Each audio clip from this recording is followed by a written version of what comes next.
Hello friends, welcome back to my channel. ఈరోజు వచ్చేసి కొబ్బరి చట్నీ తయారు చేస్తున్నానండి. సింపుల్గా అలాగే ఈజీగా ఉంటుంది. అలాగే ఉప్మాలకు కానీ వేడివేడి అన్నంలోకి కూడా చాలా బాగుంటుందండి. ఇదిగోండి కొబ్బరి చట్నీ కోసం ప్రిపేర్ చేస్తున్నాను, మీకు చూపిస్తారండి. ఇదిగోండి పచ్చిమిరపకాయలు వచ్చేసి గుప్పడి పైన తీసుకున్నాను. నీట్గా వాష్ చేసి తొటాలు తీసేసి స్టవ్ వెలిగించి స్టవ్ మీద కడాయి పెట్టి కడాయిలో కడిగిన పచ్చిమిరపకాయలు వేసి ఇక్కడ పైన ఇదిగోండి జీలకర్ర, అలాగే 2 ఎర్రగడ్డలు, ఒక 6-8 పైన చిన్న చిన్న టమోటాలండి, చెర్రీ టమోటాలు అంటారు, ఆ టమోటాలు ఉన్నాయన్నమాట. అవి వేసాను. ఇదిగోండి కొన్ని నీళ్ళు పోసి కొంచెం బాగా ఫ్రై చేస్తూ ఒక స్పూన్ పైన ఆయిల్ వేసి ప్లేట్ మూసి కాసేపు మగ్గనిచ్చాను అనమాట. ఇదిగోండి ఫ్రెండ్స్, చిన్న చిన్న కొబ్బరి ముక్కలు అనేది కట్ చేసుకుంటున్నాం, ఎందుకంటే దేవుడు కొట్టిన కొబ్బరికాయ ముక్కలు అనమాట. ఇలా చట్నీకి ఏదన్నా అలా వాడుతూ ఉంటానన్నమాట.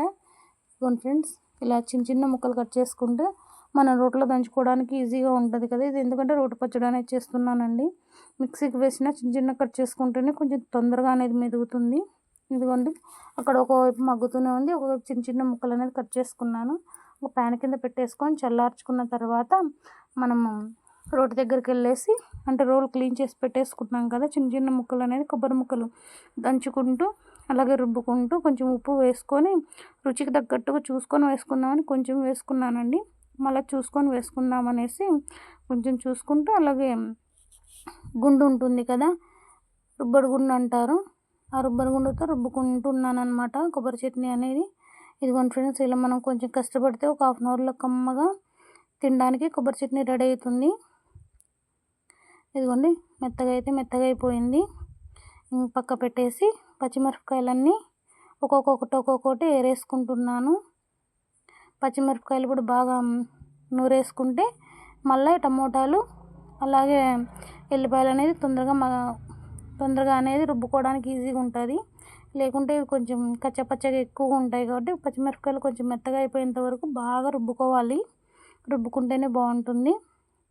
ఏమన్నా మనం కొంచెం రెస్ట్ తీసుకుంటూ అలా చేసుకోండి, ఎందుకంటే నాకు కొంచెం ఇది అలవాటు తక్కువ.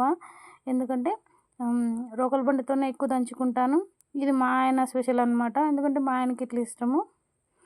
టమోటా, ఉల్లిగడ్డలు అలాగే ఎల్లిపాయలు వచ్చేసి కొంచెం అలా టమోటా నీళ్ళు అనేది ఉన్నాయి కదా, కొంచెం చిట్లకోకుండా చిన్న చిన్నగా అనుకుంటూ చేసుకుంటున్నానండి. ఇదిగోండి బాగా రుబ్బుకోవాలి, కానీ టేస్ట్ అయితే చాలా బాగుంటుందబ్బా.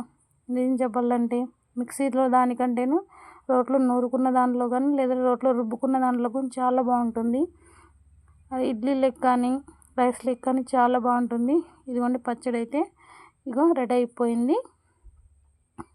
పచ్చడి వచ్చేసి గిన్నెలోకి తీసుకుంటున్నానండి. గిన్నెలోకి తీసుకుంటూ అంతా క్లీన్ చేసేసుకొని కొంచెం ఉన్నిచ్చి వేడి అన్నం వేసుకొని కలుపుకొని తింటే సూపర్ ఉంటుంది. మీరు ఇలా ట్రై చేశారా? మా అమ్మ లాస్ట్లో అట్లా పెట్టేస్తుండే అనమాట.